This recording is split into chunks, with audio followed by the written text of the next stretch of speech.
बड़ी खबर मैं आपको बता दूं, नेपाल में जो भैरहवा एयरपोर्ट है उसे युवाओं ने घेर लिया है। सुरक्षा बलों ने एयरपोर्ट को अपने कब्जे में लिया। नेपाल के भैरहवा एयरपोर्ट को युवा घेर रहे हैं और ऐसे में सुरक्षा बल वहां पर मुस्तैद हो गए हैं। इसी एयरपोर्ट पर पूर्व प्रधानमंत्री ओली के आने की खबर है और इसी वजह से यहां पर जो युवा हैं उनकी तादाद बढ़ती हुई। तो काठमांडू से उड़ान भरी थी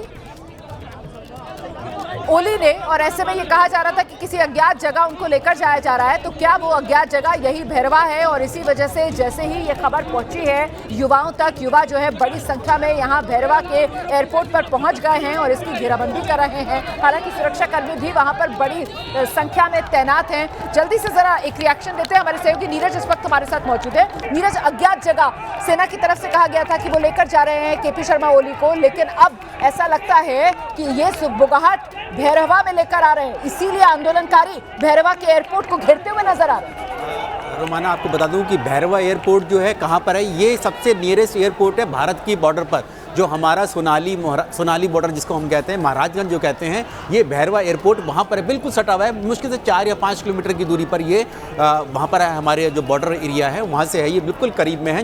यहाँ पर भारत के बॉर्डर है, बिल्कुल सोनाली बॉर्डर जिसको हम लोग कहते हैं। वहाँ पर भारत के जो लोग हैं या नेपाल के जो लोग हैं इमिग्रेशन चेकपोस्ट से वहाँ से आते जाते हैं और नियरेस्ट एयरपोर्ट ये वहीं पर है, भैरवा एयरपोर्ट। इसके बारे में कहा जा रहा था कि हो सकता है केपी शर्मा ओली अपने जो हेलीकॉप्टर देखा था उनके रेसिडेंसेस पर, उसके ज़रिए यहाँ भैरवा में आ सकते हैं। इसको लेकर जो वहाँ के युवा थे काठमांडू के, उन्होंने आह्वान किया था भैरवा के युवाओं से कि आप उस एयरपोर्ट पर चले जाइए क्योंकि वहाँ पर केपी शर्मा ओली का हेलीकॉप्टर आ सकता है। क्योंकि जब हेलीकॉप्टर उड़ान भरी थी तब उसकी लोकेशन दिखा रहे थे, लेकिन बाद में उसका ट्रांसपोर्टर ऑफ कर दिया गया था, जिससे पता नहीं लग पा रहा था कि आखिरकार वो हेलीकॉप्टर कहाँ गया जो केपी शर्मा ओली के रेसिडेंसेस पे आपने दिखाया था कि वो घूम रहा था।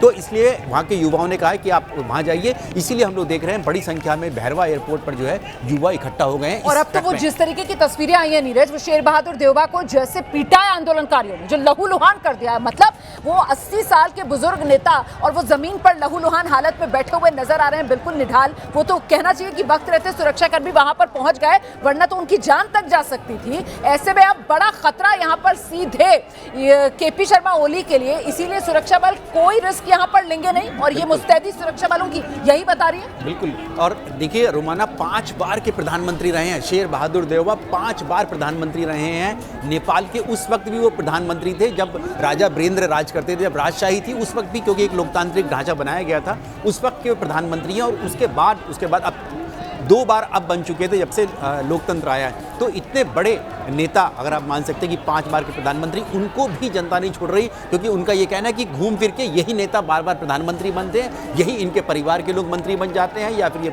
आके सरकार बनाते हैं, गठबंधन के बनाते हैं। इलेक्शन के टाइम में आप अलग अलग लड़ते हैं, लेकिन फिर बाद में आप गठजोड़ कर लेते हैं। आप बिल्कुल सही कह रहे हैं। आप देखिए, वो कहते हैं ना कि पानी सर से ऊपर हो जाना, वो हाल नेपाल की राजनीति में हो गया था ना भाई। राबी लामिछाने और वो जब जीत कर आते हैं 21 सांसदों के साथ, और फिर उनके साथ जिस तरीके का बर्ताव किया जाता है कि वो लड़ रहे थे भ्रष्टाचार के खिलाफ, और जब वो इन पुराने नेताओं के खिलाफ भ्रष्टाचार वाली फाइलें खोलते हैं तो राबी लामिछाने को यही सारे नेता मिलकर सलाखों के पीछे उल्टा भ्रष्टाचार के आरोपों में डाल देते हैं। और फिर क्या होता है, सरकार कौन बनाता है? वो मुख्य दल नेपाल के, जो अमूमन पक्ष और विपक्ष की भूमिका में रहते हैं, जो मुख्य पार्टियां हैं नेपाल की, मतलब जिनको लेकर कोई सोच ही नहीं सकता कि ये मिलकर गठबंधन की सरकार बना लेंगी, वो दल साथ आ जाते हैं, वो गठबंधन की सरकार बना लेते हैं।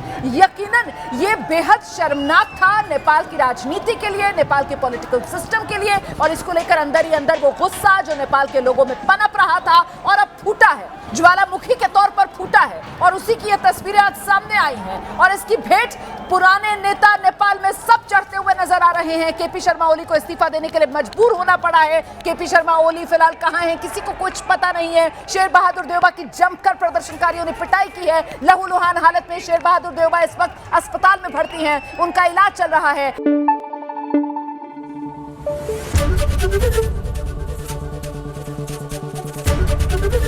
एबीपी न्यूज आपको रखे आगे।